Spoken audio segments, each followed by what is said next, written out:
টুনিকে দেখে টুনির স্বামী জ্ঞান হারায়। তখন পেতনি বলে, ডিমগুলো ঝটাপট খেয়ে ফেলি। ওহ, কি ভালো যে খেতে! একে বরং গাছের উপরেই রেখে আসি। এর রূপ ধরে আমি টুনির ঘরে গেলে প্রতিদিন অনেক করে ডিম খেতে পাবো। কি যে মজা হবে!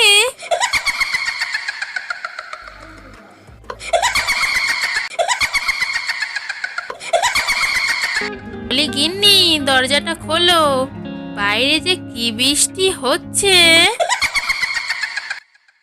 এই নাও, গরম চা খাও, দেখবে ভালো লাগবে। ওহ, ডিমগুলো কি সুন্দর, কি সুস্বাদু! বলে পেতনি সব ডিম খেয়ে ফেলে। এইভাবে কিছুদিন চলতে থাকে।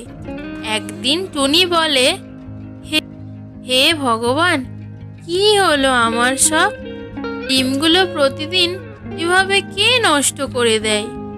এভাবে টুনির সংসারে অভাবের কালো ছায়া নেমে আসে। একদিন টুনি তার স্বামীকে বলে, জানো, দেয়ালে আমি কটা টিকটিকি দেখেছি। আমার মনে হয় ওরাই ডিমগুলোকে নষ্ট করে। হ্যাঁ গিন্নি, তুমি একদম ঠিক বলেছ, ওরাই নষ্ট করবে। আমি রাতে দেখব। কি সুস্বাদু ডিম! আমার মন পেট সব ভরে গেল। ডিমগুলো খাচ্ছি আমি, আর দোষ হচ্ছে তোদের। তবে আয়, এবার তোদেরও আমি ধরে ধরে খাই। ইতিমধ্যে টুনি সব দেখে ফেলে ও টুনি একদম অবাক হয়ে যায়। এটা তো সেই পেতনি, তাহলে তিনি কোথায়? বলে টুনি কাঁদতে থাকে। সকালে উঠে টুনি বলে, শুনছো, আমি একটু ওপাড়ায় যাই, তুমি এখানে থাকো। বলে টুনি ওপাড়ায় ওঝার কাছে যায়।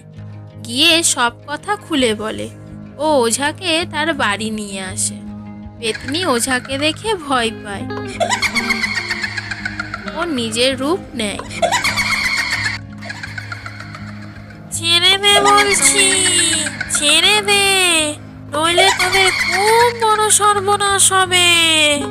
টুনি বলে, বলো, আমার স্বামী কোথায়? বলো, আমার স্বামী কোথায়? তোর স্বামী আমার ওই তাল গাছের মাথায়।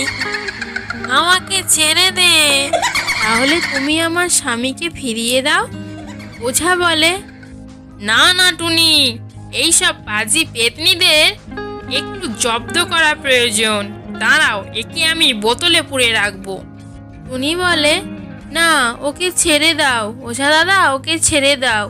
ওকে না ছাড়লে আমার স্বামীকে আমি পাবো না। তখন পেতনির মন গলে যায়। পেতনি তখন বলে, আমি তোমার উপর খুব কৃতজ্ঞ থাকবো টুনি। তুমি যখন বিপদে পড়বে তখনই আমাকে ডাকবে। বলে পেতনি টুনির স্বামীকে ফিরিয়ে দেয়।